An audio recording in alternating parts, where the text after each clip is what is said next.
Hello, everybody, and welcome to Church at Home with Rachel for Wednesday, the 29th of January. I hope you're all doing well and feeling warm and all those things.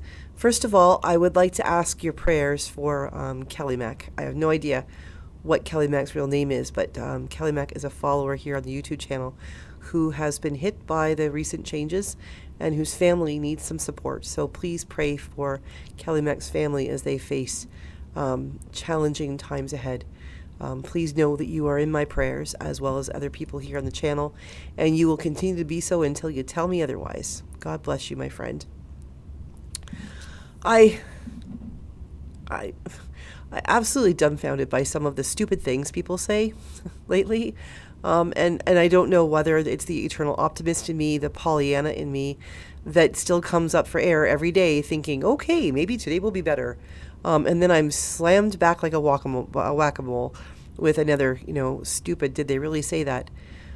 First thing in the morning, yesterday, I actually got some sleep. I shouldn't have done this, I know this, but I took a good whack of cough syrup and then some NyQuil Z's to try to get some sleep, because it's been probably a good week since I've had more than an hour of sleep between coughing fits. So I knocked myself out pretty good last night, but I woke up still dragging my butt, tired, but at least got some sleep. And I was sitting there. The first thing I thought, because I missed a ping on my phone, so I went to check and see if there was a message, an answering with a voice message, and there wasn't, but I did see a notification, which I stupidly went and looked at, and it was a notice from a WhatsApp group that I'm on.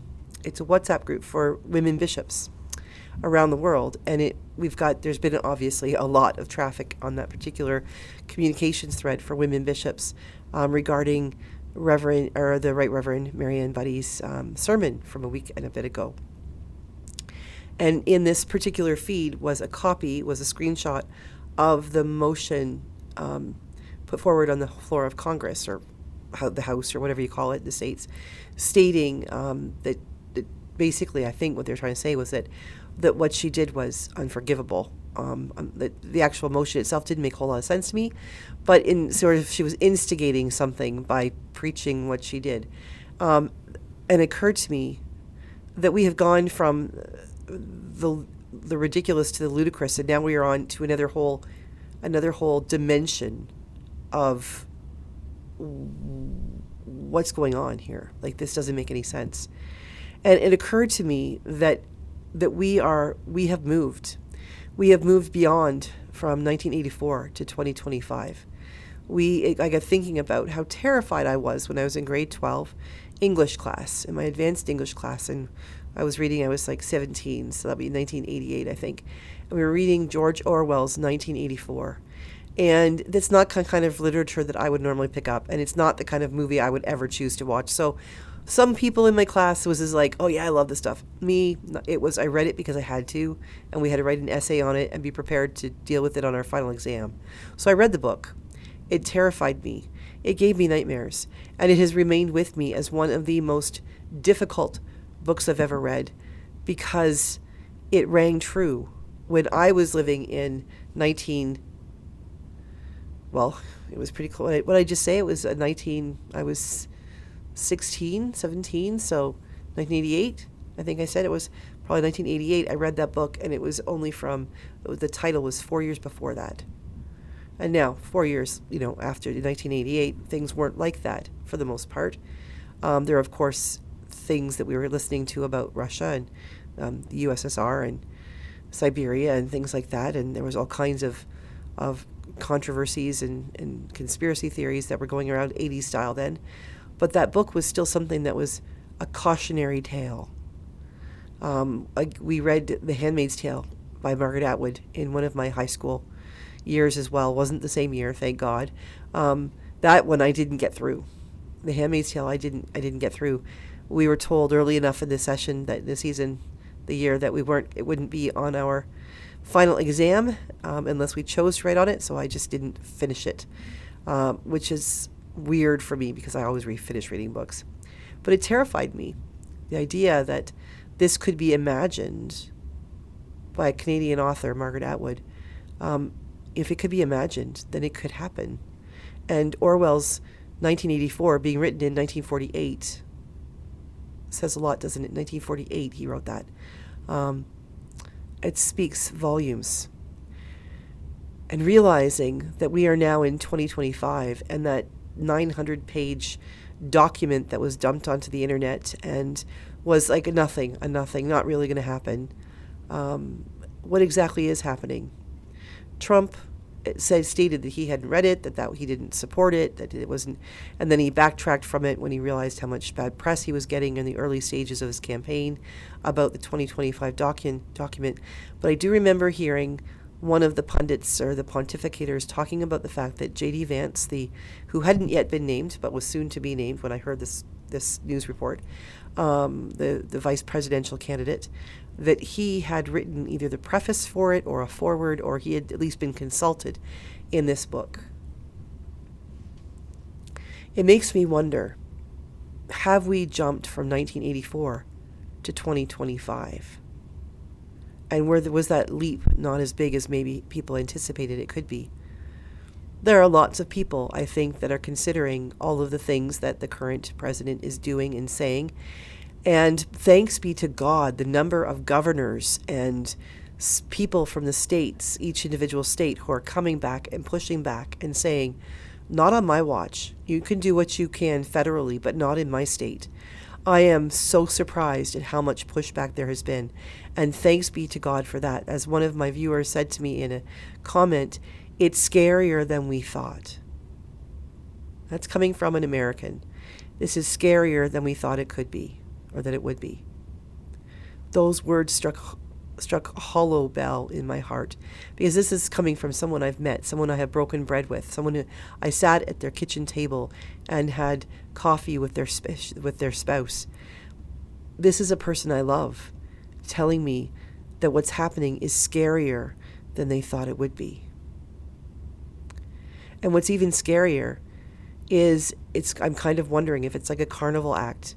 You know, the shell games where they're, where's the pea? Is it under, which cup is it under? And you're looking over here and you're not paying attention to the fact that this other con man is standing behind you. He's picking your pocket.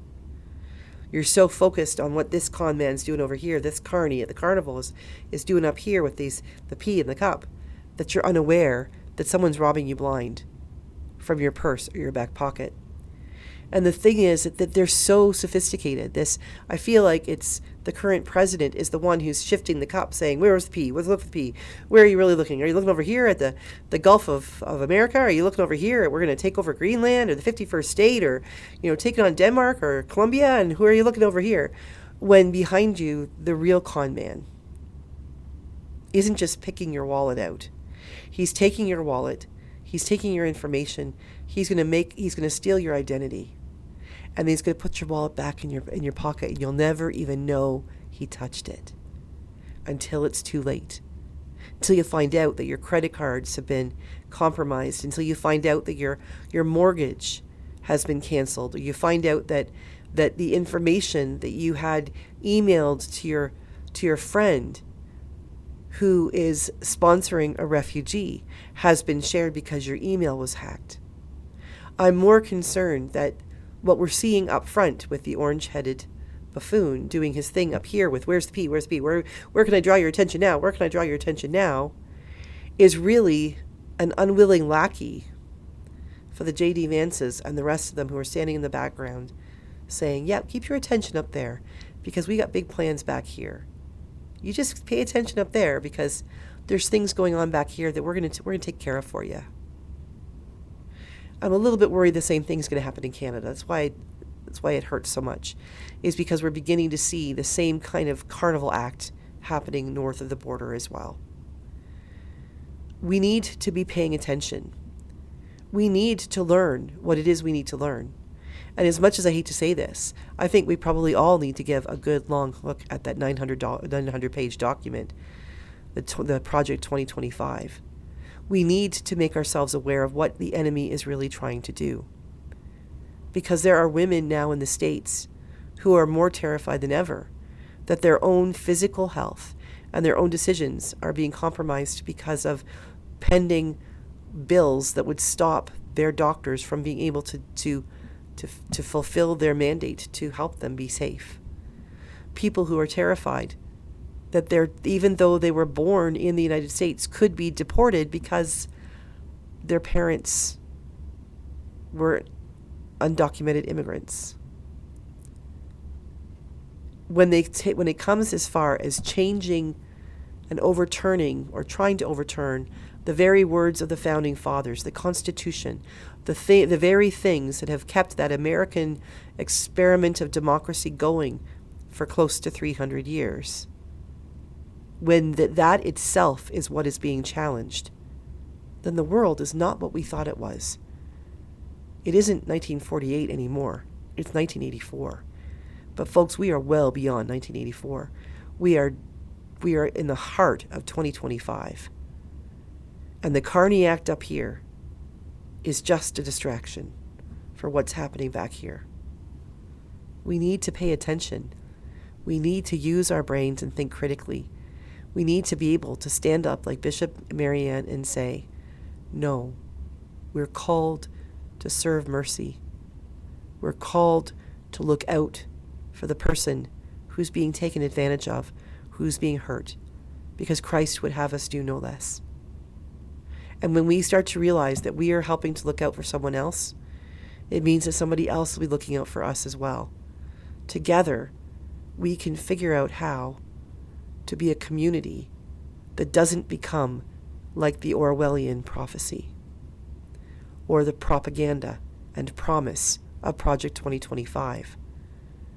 The truth is, the work that has to be done needs to be done by the average American citizen. And the average Canadian citizen needs to pay attention, because where there's a Project 2025 USA version, there will be one Canadian version. There will be. We just aren't aware of it yet. Please be safe. Please be calm. Please watch out for each other. Please make good decisions. And please don't get distracted by the carny up front so much that you don't pay attention to the one who's behind you. God bless everybody. Have a great day. I'll see you again tomorrow for Church at Home with Rachel.